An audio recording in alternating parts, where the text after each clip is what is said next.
Guys, there's a new piece of paper that if you're a buyer, you're gonna need to sign. I'm telling you all about it, so stay tuned. We're covering everything here. This is Real Estate Investing in New York with Christina Kremidas, helping you achieve a future of financial success by making intelligent real estate investment decisions today. Welcome back, guys, to Real Estate Investing in New York with me, Christina Kremidas. I was flashing a piece of paper when we started this episode, and New York real estate, it's really funny. There's so many things that have to get signed. There's disclosure after disclosure. There's, forms that we need to get our clients to sign before we can even work with them. So New York City recently instated new policies, which also affect new paperwork that you need to sign. But really the important thing about it is that we're talking about commissions and how real estate agents get paid. So I hope that you find this useful. You probably heard in the market changes that have been coming down with respect to how real estate agents get paid, how their clients find out about how much money they owe their real estate agents, and really how it all affects you as a seller as well as a buyer. So I'm going to be telling you all the details. This really affects the way real estate commissions are disclosed, and it affects sellers equally as much as buyers. So this all goes back to a settlement with the National Association of Realtors, who actually got sued by a group of Missouri homeowners or sellers. They were people who recently sold their homes, and they claimed that they weren't aware that the brokerage commissions that they paid to their listing agents to sell their properties actually was being shared with the buyer's agents, who were essentially representing the best interests of the opposite party in the transaction, and that the real estate commissions were not being disclosed to them, and that they paid, let's say, for example, 6% of the sale price in real estate commissions, and they didn't realize that all of this money was not going to their listing agent, that the money was being shared, and that they could have gotten away with paying less, right? Like essentially saying that housing prices have been inflated by a few percentage points because listing agents have been sharing their commissions with buyer's agents, and this has become, quote, like a normal practice. And this is where the issue all began, essentially saying that it was an antitrust law, which essentially means that they were accusing the real estate industry of everyone was kind of doing the same thing or operating under a, quote, standard practice, which is not allowed in real estate. Commissions are always negotiable. There's no set standard, and there's no instance where it's ever okay for a group of real estate agents or for a group of real estate agencies or brokerages to align with each other in terms of like what the market cost is for real estate sales work, etc. So the antitrust lawsuit hit the National Association of Realtors, which here in New York City we're not a part of, but the effects of this lawsuit have trickled down to New York City and the New York City real estate agents, who have since changed the way we communicate our commissions with our clients. So first, to discuss how real estate commissions historically have always worked and these are just like often scenarios that you would run into. It's not that every scenario happened this way. It's not that every single agent made their transactions this way. It's just that this was commonly seen as the historical way of always doing business.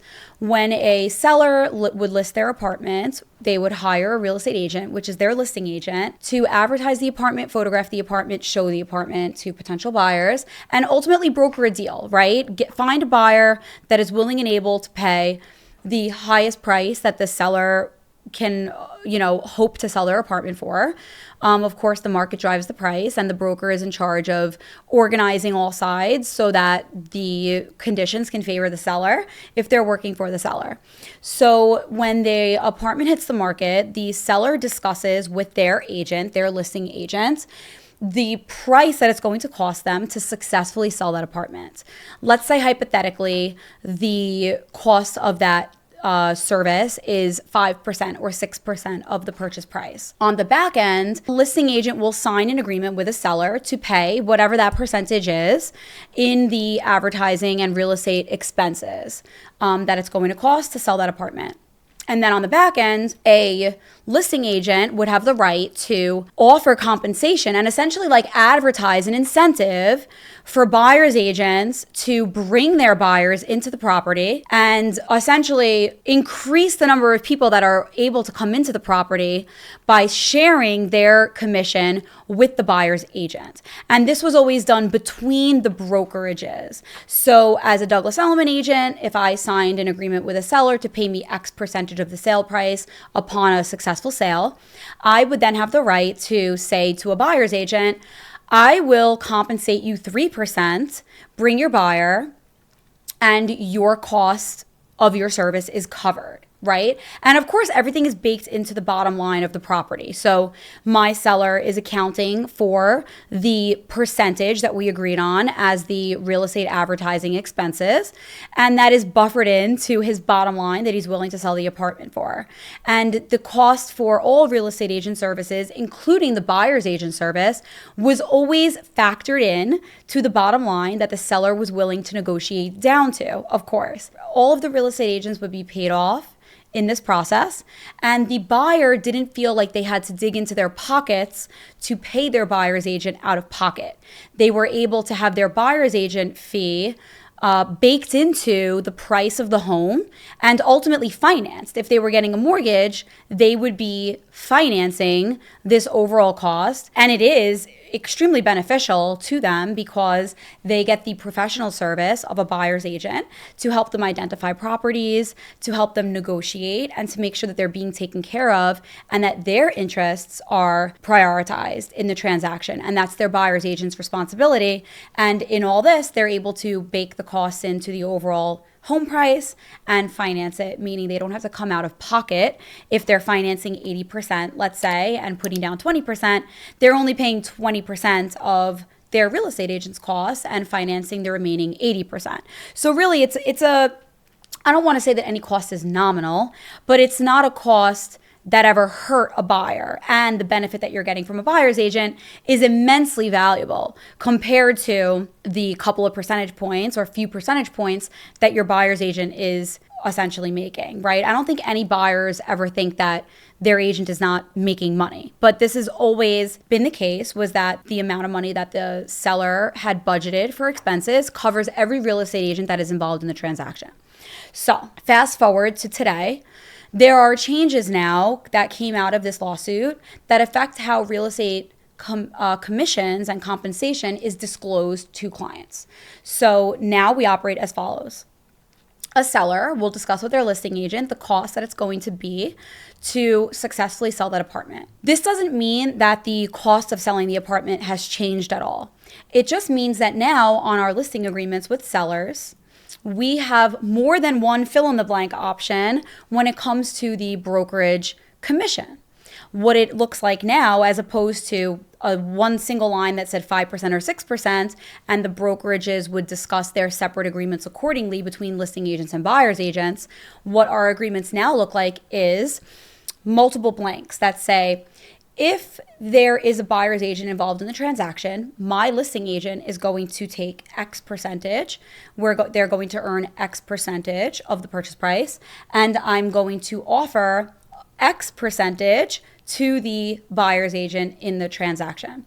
And if there is no buyer's agent in the transaction, I am going to compensate my listing broker X. The reason why this is different is because now sellers clearly can see exactly who is making how much commission on each sale, which at the end of the day is a very good thing, because it's always nice for sellers to understand that we are incentivizing buyer's agents to bring their clients in, and we're lowering the barrier of entry for a buyer who wants to buy your home to have their buyer's agent negotiate for them, have their just representation in the transaction, and not have to worry about coming, quote, out of pocket for that service, which is very appealing to a buyer. So what we're seeing now is when I discuss with my sellers, I discuss with them the cost that my services cost if I do not have a buyer's agent involved in our potential sale, as well as if there is a buyer's agent involved in our potential sale, what amount of my overall compensation will I be sharing? So if you're a seller, that is the biggest takeaway that you would want to know, is that you are now going to have a conversation with your listing broker to discuss how much money they're making and how much money the potential buyer's agent is making in the transaction. The reason why I encourage my seller clients to compensate, because a seller can choose now to not compensate the buyer's agent at all, right? They can say, why would I want to compensate a broker that is actually negotiating against me, right? They're working for the buyer. They're not working for me. They're going to try to decrease my purchase price. They're going to make sure that the deal favors the buyer. So why am I paying for that? Fair. It's a fair question. The reason is because most buyers nowadays want that representation. Most buyers have a buyer's agent. And when we are not offering any compensation to that buyer's agent, this is what I tell my sellers, when we are not offering any compensation to that buyer's agent, it becomes more difficult for the buyer to afford that representation. They may feel like they have to come out of pocket and pay all of the cost of the few percentage points that their buyer's agent will need to be compensated for, instead of having it baked into the sale price. So essentially, as a seller, you are lowering the barrier of entry and you're just making it easy for a buyer to be introduced to your property by their buyer's agent and to have a successful deal and negotiation happen. We're not talking about extra fees. We're not talking about anything that the buyer will have to do that goes out of their way.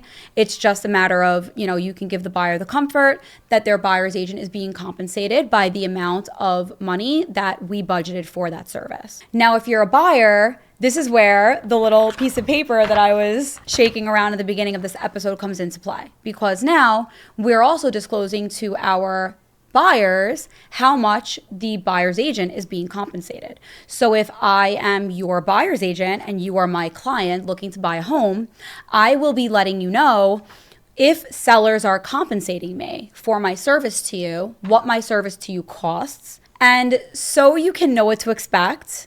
The form looks just like this, and I'm going to summarize for you exactly what it says. And of course, this is a unique form that is specific to Douglas Elliman Real Estate. It was written by our company. So you might see different buyer's agency agreement forms, which is what this is called, from different brokers. But at the end of the day, if you're working with a buyer's agent, you're going to see this form in some variation of what you're hearing here. So the form obviously begins with who your broker is, their name, and there's a term involved with how long you plan to be working with this broker. You might not always know the term, and since that's the case, this is kind of fluid, right? It could be an estimate of how long you intend to be searching for properties, for example. Then there will be a mention of whether this is an exclusive agreement or a non-exclusive agreement, which is very important for you as a buyer to understand. If you sign an exclusive agreement with a broker, then unless you formally in writing cancel that agreement, you are essentially working with this broker on an exclusive basis, meaning that if you wander into a different open house or you stumble upon a different real estate broker, you would need to formally cut off your ties with your previous broker and engage in a relationship with a new broker if you want to change who your representation is, right? A non-exclusive agreement will not force you to do this. A non-exclusive agreement will allow you to work with multiple brokers if you want to. The reason why I'm less concerned about this part of the contract is, for example, I've been working with my buyer clients for years and years, and I've never worked under a contract for exclusivity. If your buyer's agent is doing good work for you, and if they are an expert, and if they're specialized in negotiating on your behalf, and if they're sending you appropriate listings and giving you good data and giving you good information, you really have no reason to shop around brokers, right? Once you find someone that you enjoy working with, you're going to continue working with that person, especially if they are doing the work on their side of the due diligence and making sure that you're being taken care of. They're going to be an active part of your life until you're done looking for a property. So there is no reason to look at other brokers, which is how I work with my clients. I've never had my client sign anything saying that they have to continue working with me. In fact, I actually don't want to have something forcing me to continue working with someone. My clients continue working with me because they want to, and they know that there is no one else better to negotiate for them than me. So my clients have absolutely no problem, and my team obviously, but my clients have absolutely no problem working exclusively with me, which has always been the way I work with my clients. My clients are not working with any other brokers. That is the expectation when you work with me, but I've never needed you to sign a form saying that. There's no doubt in my mind that you're going to be loyal to me and I'm going to be loyal to you. So this part of your form, some agents may have requirements from their companies to have specific, whether it's exclusive or non-exclusive. I'm not totally sure about these details, but right now, from what I understand, it's fluid. You can decide with your broker if you want to sign saying you're exclusive or sign saying you're not exclusive. But of course, if you have a successful working relationship with your buyer's agent, you would never be seeking out other buyer's agent services anyway. That's kind of a given. The form then talks about the buyer's agent's duties to you and what you should be expecting from your buyer's agent in exchange for, of course, the commission that they're going to be earning. And following on the form talks about your buyer's agent compensation. This is where they discuss how much their services cost, essentially. What is the value of your buyer's agent service? This is completely variable. This will differ from agent to agent, and everyone that you speak to might have a different cost, right, to their service, as with any other good or service that exists in our country. Now, of that compensation that your buyer's agent will tell you that their service costs, the likely odds is that all or some of it is going to be budgeted for already by the seller of this property, which is the way, again, we discussed that it historically worked. And I'm not seeing that things in New York City have really changed, honestly. Sellers are aware that their commission that they're paying for real estate services is being shared among brokers, and they're okay with it, right? Like when we're bringing listings to the market, my exclusive agreements say that I'm getting paid X% and a buyer's agent or potential buyer's agent is getting paid another percentage. So with that said, as a buyer, you can breathe a sigh of relief because the odds are that you're going to visit properties and your buyer's agent is going to be covered already, or at least mostly covered. So you really shouldn't have to worry about feeling like you are going out of pocket or doing anything that you wouldn't have had to previously do. And if you do find that there's a property that you like where the seller, for example, is not compensating any buyer's agents, you can rest easy understanding that if they haven't buffered in X percentage points to compensate your buyer's agent, then you can negotiate that much lower on that property. Or even if it's not negotiable, they haven't factored that payment in. So when you submit your offer, your buyer's agent can let you know that maybe they advise buffering in whatever their compensation would be into your offer, and using that to building that compensation into your overall purchase price, which will allow you to finance that amount, meaning that you don't have to pay it all out of pocket 100%. Maybe you would just pay 20% if that's what you're putting down out of pocket, and the remaining 80% is financed along with the rest of your purchase price. Very nominal, hardly noticeable difference in your monthlies. And in exchange, you are getting representation. You are getting a negotiator. You're getting a project manager on the deal. You're getting an expert, hopefully an expert, which brings me to the next point, which will be choosing your agent properly, but an expert who will be advising you properly and helping to make sure that you buy an investment that's actually good for you. So that pretty much sums up the major things that you would want to know about how this lawsuit has affected real estate compensation, commission requirements, disclosure requirements. Now everybody is very clear about exactly what real estate agents are earning, and that's how it should be, right? Because nobody should feel like they're getting a free service, and nobody should be listing an apartment and not knowing who their compensation is going towards, right? So this makes sense at the end of the day. So the question might arise as to, do I need a buyer's agent? Like, if I realize that this service is not free, do I want to pay for it? Right? Is this worth paying for? So you should understand that if you choose to not have buyer's agent compensation, you do have a disadvantage in negotiation because you don't have someone negotiating on your behalf, and the seller does have somebody negotiating on your behalf. So it's like walking into a courtroom. If the person on the other side, let's say you're the defendant and there's a plaintiff on the other side, the plaintiff has an attorney. Do you want to walk into that courtroom with no attorney? I doubt that you really want to go up in court against an attorney with you not having the same expertise in court order and how to sway a jury that an attorney would have, right? You're obviously going to hire an attorney, which is exactly what I advise my clients to do in this scenario.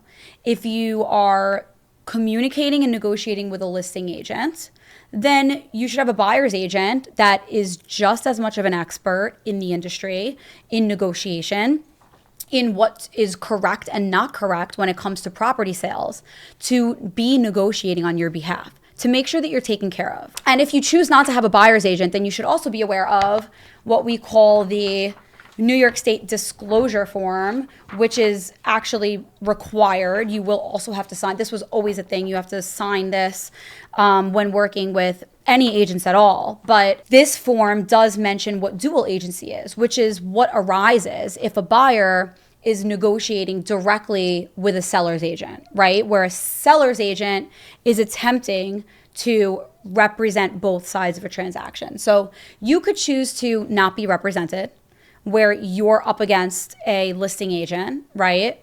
And you have no representation.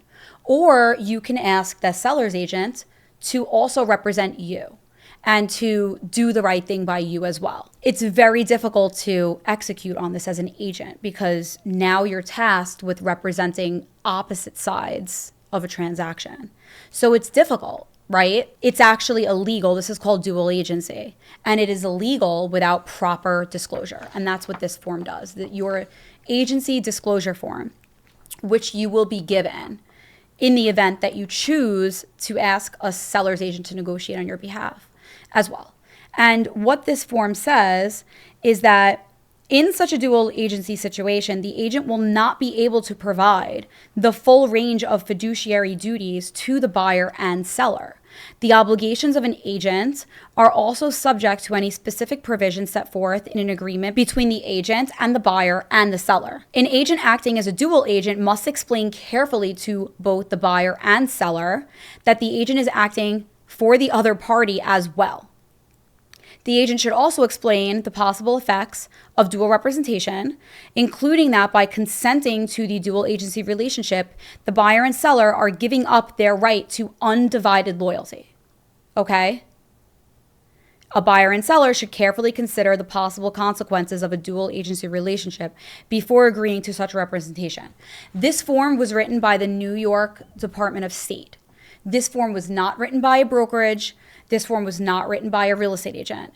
This form was provided by the state, and it attempts to make sure that buyers are aware of what they're getting into if they choose to waive representation, or if they choose to ask a seller's agent to also represent them.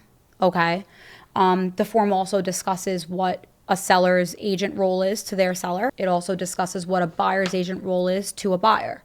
If you want to view this form, it's very easy to access. You would Google New York Department of State Real Estate Agency Disclosure Form. If you Google that, you'll find like the first PDF that comes up is this form. You can take a look at it. It's an unbiased form. They're not trying to get buyers to pay commission to anybody. They don't care about that. They just want to make sure that buyers and sellers are equally taken care of, right? That we're all doing fair business dealings and everyone understands what they're getting themselves into.